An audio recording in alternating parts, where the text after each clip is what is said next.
Hey guys, this is Jennifer, and this is the Jennifer Allwood Show, the podcast where you learn how to create a beautiful home and build a creative business. Grab a cup of coffee, find a cozy spot in the house, and let's chat. I'm excited you're here. Hey guys, just want to let you know that this week's podcast is sponsored by the Booth Conference, which is a 2-day event in Memphis, Tennessee on January the 23rd and 24th, focusing exclusively on helping business owners who sell out of a booth, mall, or market. So I was at the Booth Conference last year. What an amazing environment to encourage one another, network, and learn from experts and influencers who can help your booth business grow. You can go to the Booth Business Facebook page to register and get more information. Well, hey, my friends, welcome back to the podcast. I'm super excited to introduce my guest to you this week. I have on my friend Nell Stortz. Nell is the owner of a business called A Number of Things. And I've known Nell for a while because she's been in my inner circle. She's been in my creator's roadmap. She's in my mastermind. And she is the go-to person for anything show related, and shows meaning like craft shows and booth shows and markets. And we're going to talk to Nell just about how to be super duper successful in that space. Nell has been doing this, the shows, the website, the storefronts, the vendor booth model. She's been doing this for 8 years. And in the last 3 years, she's been doing 20 to 30 shows a year. So it's not like she's just, giving you some random advice and she's done 2 or 3. Like the girl has done a bajillion shows, and she's making 6 figures a year, well over 6 figures a year at those shows. So for any of you who are like, well, I've kind of thought about doing a show, or maybe your sister-in-law's thought about doing a show, or you've done a show and it wasn't successful, or this is something you'd like to put on the agenda for next year, I want you to really turn up the volume right now and grab a cup of coffee and just sit down, because this woman is brilliant in terms of strategy for how to make a show successful. And so we're just going to pick her brain for a while today. So Nell, I am so glad that you're here. Thanks so much for having me. Yeah, so you have been doing shows for a minute. Will you kind of just tell people what your background is, kind of how you fell into doing shows or when you started them and how that kind of came about and why you've enjoyed them so much?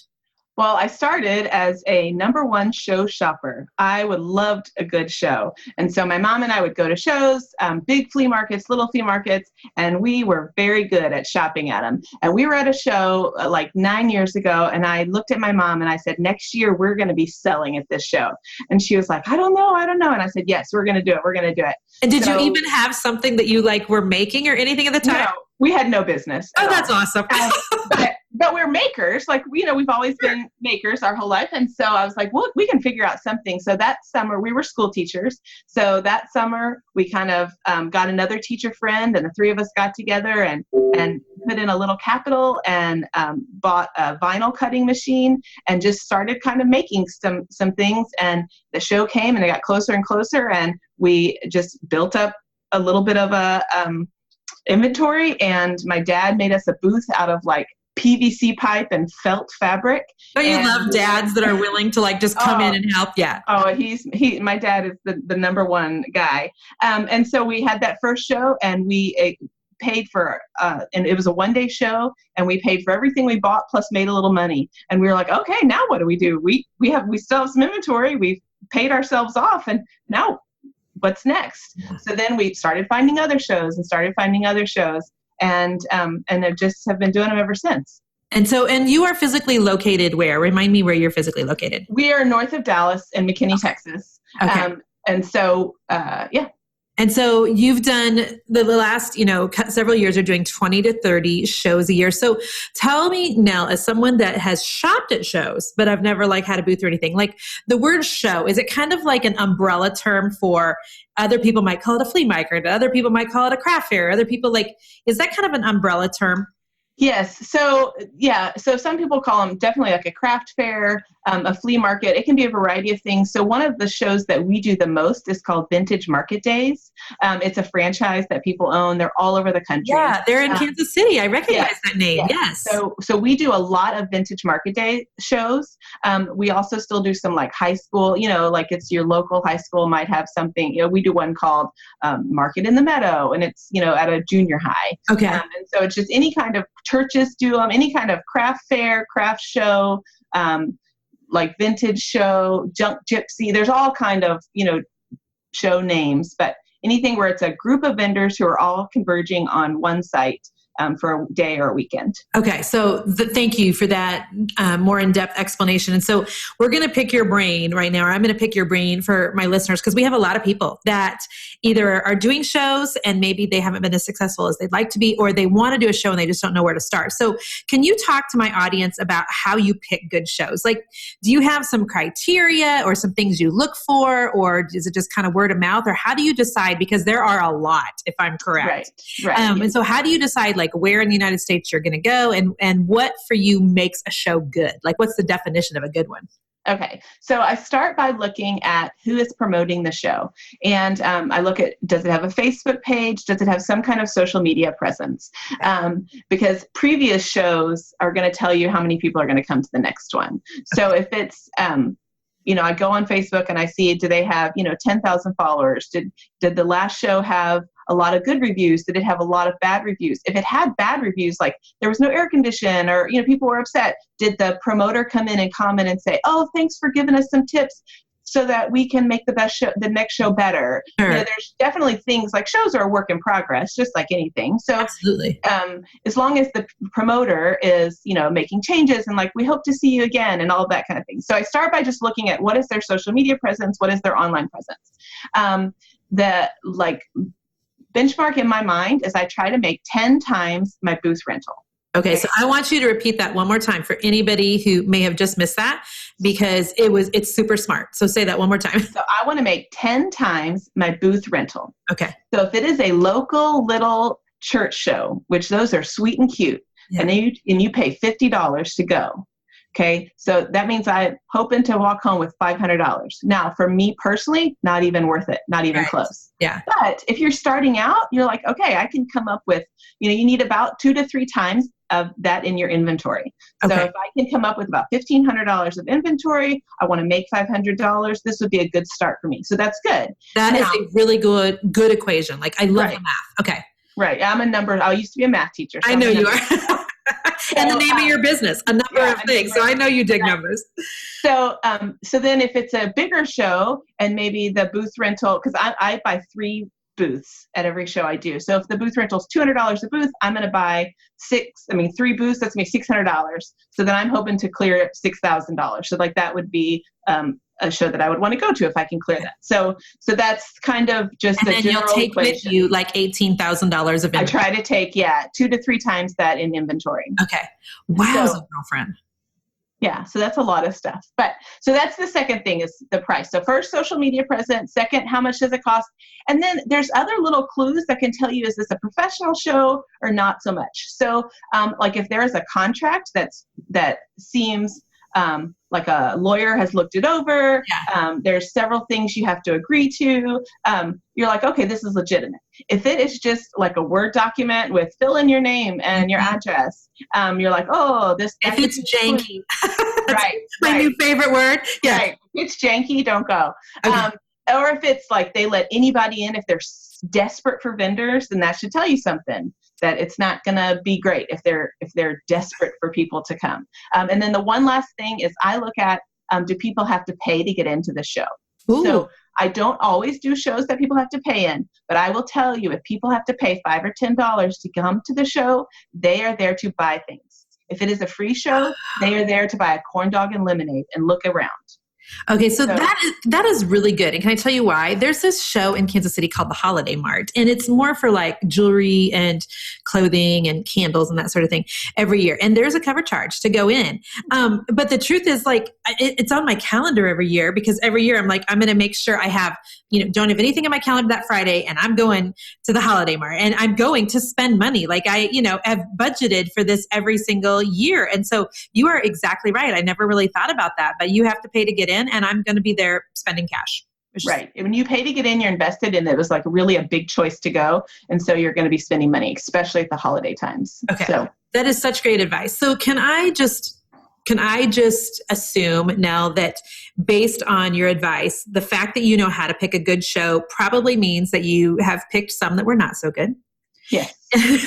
And you've sat through some that you're like, why did I do this? And so you're speaking from experience here. And so for somebody that's maybe, had a bad taste in their mouth from shows that they've gone to or that weren't successful, I think that's going to be such great, valuable advice that you just gave them on how to pick. So talk to me about like some of the things that make your booths so successful. And I hear other people talking about your booth online and in my mastermind community is you are like really strategic and really good with setting the booth up and with your signage and stuff. Am I right? Like that is key for you. Yes. Well, it makes a big deal. You have to think of it like a storefront. You have to think of it like this little store that you're bringing with you. And so anything that you would do in a store is how you want to set up your booth. So, and you have to also like how you see your own stuff so much that it kind of like you lose that eye. So every once in a while, I'll just walk around the show in the end of the day or the morning of the next day and look like with fresh eyes at everyone else's booth and like take back, what do I need to be doing? So it's a learning, ever-ending process. So just once I get a great setup, then I'm like, oh, like this week, I'll give you an example. So this last weekend, we came back from a show, but we always set up our pillows in this certain way, but now we have Christmas time. And so we needed to move our pillows. So my mom and I sat for like 10 minutes, like, what can we do? What can we do? And we came up with this new way to hang them. We ran to Walmart, got a few things, came back and totally changed, this one section of our booth. So you have to be flexible and be able to on adjust on the fly. Yeah. Yes. But it starts with a basic structure. So you need a great structure. And so some people that can be fabric walls.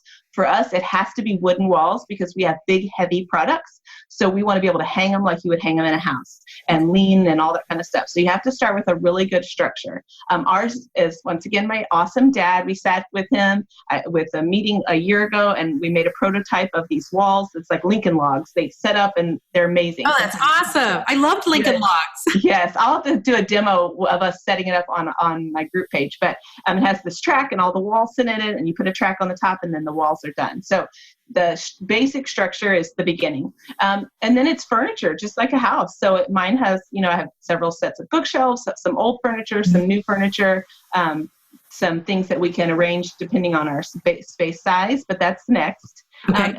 And then it's product. So height, lights, and good signage are all, the kind of like the right. last.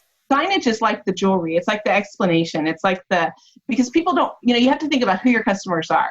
I don't like to ask questions when I'm shopping. I don't want to talk to anybody. Okay. So I need everything to be explained to me on the signs. Like I don't want to ask 100 questions on pricing and where this came from and all that stuff. So I want that to be spelled out. So if you have a very specific product, you need some really good explanations and signage and names and prices and all of that kind of stuff so that people don't have to talk to you. Now, you're going to get the people that love to talk to you. And as an owner, I will talk to anyone as a customer.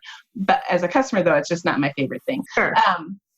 And so that's where signs can be so important because you can lose sales by people just not interested enough in like, how much is this talking to you, so the more you can spell out to them, the better. It's, it's the same thing essentially in the online space too. Like if somebody lands on a sales page for a group or your course or your class or whatever, and things aren't like super easy to comprehend, just really uber obvious and the price is there. Like it's the same thing. Just make it easy for your people to make a decision to buy. So right. I love that. So do you run into people who want to negotiate on pricing?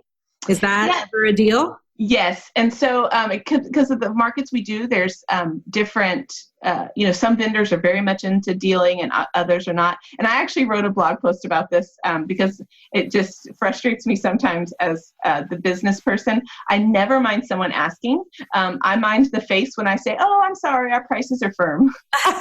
and they give me a face back. So to me, if you are selling like one-offs and that kind of thing, there's room for negotiation. But if you see a booth with 25 of the same item that the person made, they made that. That's the price they need. Like we sell multiples of things.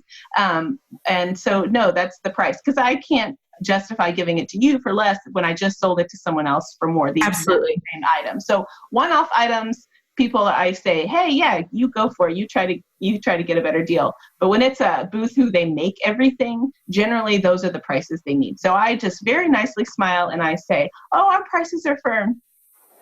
I wish my podcast listeners could see your face right now because you're so gorgeous and you're saying it with a smile on your face. And I love that. I love that it doesn't have to be like an argument or anything like that. And Nell, do me a favor when we're done with the podcast and shoot me over a link to that blog post. Okay. And I'll put it in the show notes. So if anybody's interested in reading, about negotiation on prices and things from you, that they can do that. And so you have like this whole strategy, I know from talking to you, about what you do after a show too. So like you're at the show, and first of all, are most shows that you do, are they usually 2 days or are they? Most of the ones I do are 3 days. Okay. Friday, Saturday, Sunday. Okay. And so then my guess is, so you're traveling a little bit for these, obviously, and then you probably come home on Monday and there's probably unloading all the inventory and unloading all the walls your dad made and all that stuff. And then I know you do, though, have like a follow-up sequence that you do in terms of, just a strategy for after the show. So what's your after the show strategy? Well, so I feel like people want to know that their money is going to something legitimate, right? And so whenever you're at a show, you need to make sure people understand that you have a business, whether you're at this show or not. So you have a Facebook page, you have an email list. Hey, sign up for my email list. Do you have a website? Yeah, I have a website. You can order another one of these online. Like you want to tell customers like this relationship that we're starting today can continue. And I travel across states, and there are customers I have in other states who wait for me to come back, because they're like, oh, I'm ready to come back and see you again. And so I'm building relationships with people, not just at that show, but over time. And that also helps with your off season. So, no one has shows in Texas in June and July because they would die. Right. So I'm at that point, I'm glad that I have customers who have come to my website, who have come to my Facebook page, so I can be selling that way. So yeah, when I get home from a show, I just am working my business from just the business side of it. I'm making sure that my Facebook page is updated. I'm making sure that I have a girl who takes orders, and I debrief her, hey, there was these 3 people who should probably be calling you for special orders from this show. And that kind of, so running like just the true business side of my business, So I know you're kind of a stickler with treating your business like a business and not like a hobby, just like I am. And I know sometimes this is, hard for people who are starting up to hear, but the truth is, if you want your business to pay you like a business, you can't continue to treat it like a hobby. And so I do know that you have some thoughts on being a hobby vendor versus being a business vendor. And so will you kind of speak to that and kind of let our audience know, like maybe talk to the girl who's never done a show, but she's interested in doing one. Like, are there some first things first that she needs to do now, or some just best practices, or give her some advice, would you? So I would start by whether your business is going to be at only shows or at other, areas too, start like it's a true business. So like you always say, get your business name, get your taxes. Just because you're going to be at maybe you're thinking like I did, oh, we're going to do one show, I don't need all that stuff. Well, that one show is what supports my family. And so if I hadn't started off right with having a DBA and my business name and my taxes all under control, then I would have really not been ready to launch it forward. So start like you would start any business. And then like have high expectations for yourself. Price your items like they're worth someone buying, not just like, oh, I made this and it can be too low. No, price your items how much you need to make for this to be a sustainable business, for this to not only just pay you back. Like some people go into these kind of shows with, oh, it's just a hobby. I just want to pay myself back what I put in. And if you want it to be a real business, you need to not just pay yourself back. You need to pay yourself actual money. There actually needs to be a profit. Right. You need to be able to pay your car payment or take your family on vacation, because it is going to be time away from your family, time away from other things. And so it needs to have that worth it on the back end. And I cannot say enough about making sure you're following all of the rules. So I see a lot of hobby vendors, and the reason I know this happens is because customers come to me and they say, oh, I'm paying cash, so I don't have to pay tax, right? Oh, well, Lord. No, I'm a business. You pay me tax because that's what I pay the state every single transaction. And so you need to follow all of those rules all of the time. Okay, that is amazing advice. Thank you. And gosh, it's so important because, I mean, you may feel like you're getting by with something on the front end, but you're never going to get by with it on the back end. And so I'm telling you what, and it's so imperative just to set it up from the beginning right.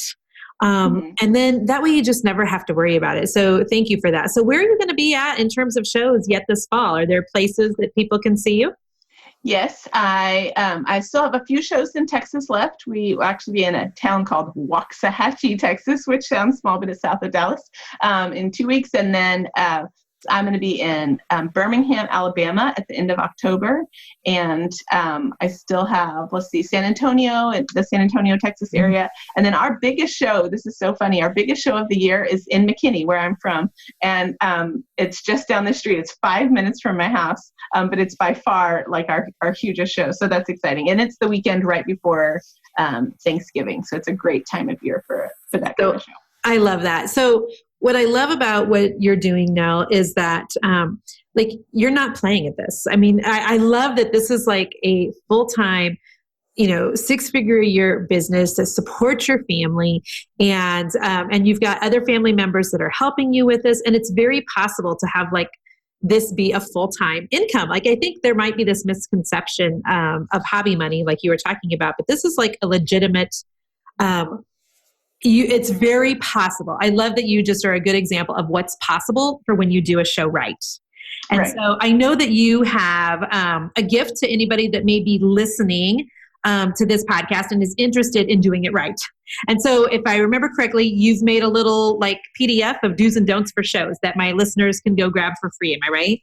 Right. Awesome. And if you go to my Facebook page, which is a number of things, right now the pinned post is to join. I just started a group for show vendors just for us to build community and for us to help each other. And if you go to that group, yes, you can get I can email you my PDF. We'll help you do's and don'ts for show vendors. Awesome. And I actually stuff of like, make sure you have lights in your booth. It's some good stuff. It's really good stuff. I mean, I'm sitting here looking at it, and can I just read like one thing? Sure. Okay. Like, because this one stood out at me and the reason it stood out is because I saw another vendor post about this on Facebook the other day, but you wrote, don't pack up early. No matter what kind of a show you've had, never pack up early. Every shopper should get the same attention and feel welcome, even in the last minutes of the show. And I'm not giggling at that, but I literally just saw another friend of mine who is a vendor post on Facebook in the last couple of weeks that he was so disappointed that he was at a show where people were tearing down early. And he's like, it's so disrespectful to shoppers. It's so disrespectful to the show owners. So I mean, that's like great advice right there. That's gold. Oh, if I could be the pack up police, if someone would give me that. The pack up police?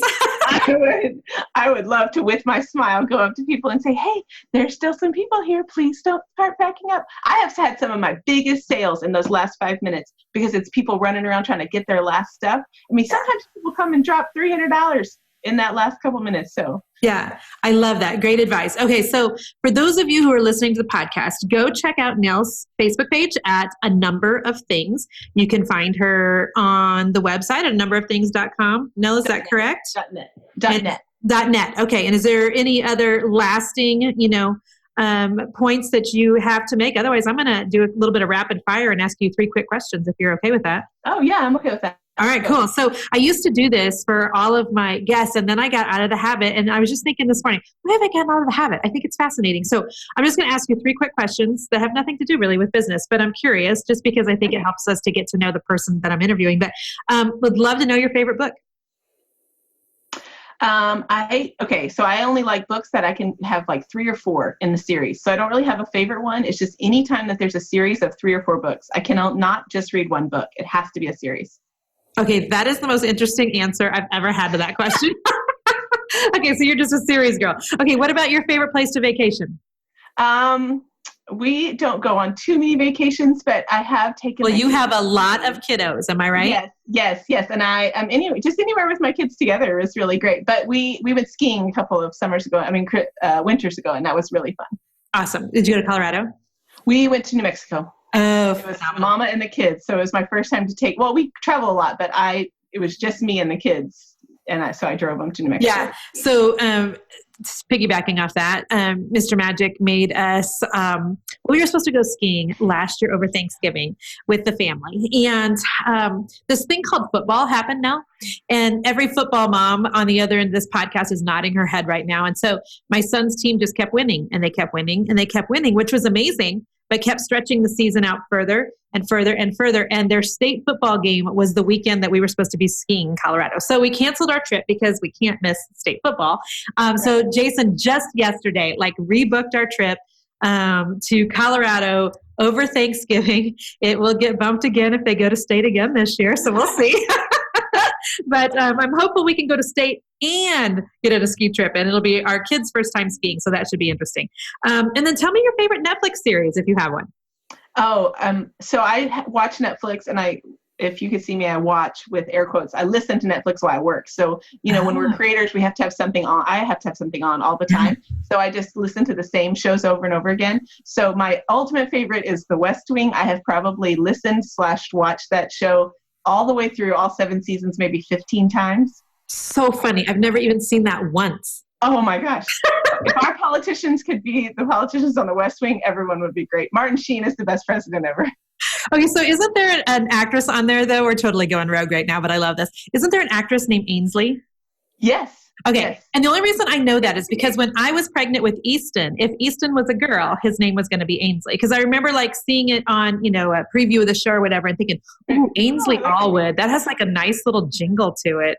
And so yeah, there you go. Well, Nell, thank you so much for being here. You're just you're a master at what you do, and you're just so great in the space. And I just appreciate you talking to my audience about how to be successful at having a vendor booth and things to do and things not to do. And I'll make sure that in the show notes, they have a link to your Facebook page and your website, and they can get that free download from you and the do's and don'ts. So friends on the other end of this podcast, if you would do me a favor and just forward this podcast to somebody that that has been they've been considering having a show. They really don't know where to start, or maybe they've had one and it hasn't been successful.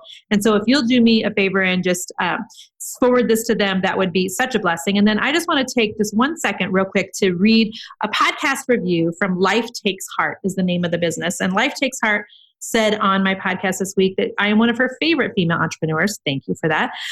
You love that I wrap Jesus into my life and business and everything that I do. And you recently were fired from corporate America. And this is what Jennifer has mentioned about her business 17 years ago. And it's confirmation that I'm listening and learning from a like-minded lady with similar values and stories. So Life Takes Heart, thank you so much for leaving that really sweet podcast review. And for those of you who have never left us a review, if you could do that, man, it would just bless my socks off. This is how we get great podcast sponsors. And this is how we up our rankings on iTunes. So when you're on the app, you can just hit the 5 stars. Don't hit 1 star. If you're going to hit 1 star, just go ahead and scroll on past. But if you want to hit the 5-star review and leave me a podcast with some words, if you will screenshot to that to me on Instagram, I will respond to that DM on Instagram with a little video back to you. So thank you again, friends, for being here today. Thank you, Nell, for all of your brilliance. And for all of you that are listening, I just hope that until next week, you will stay creative. Bye-bye.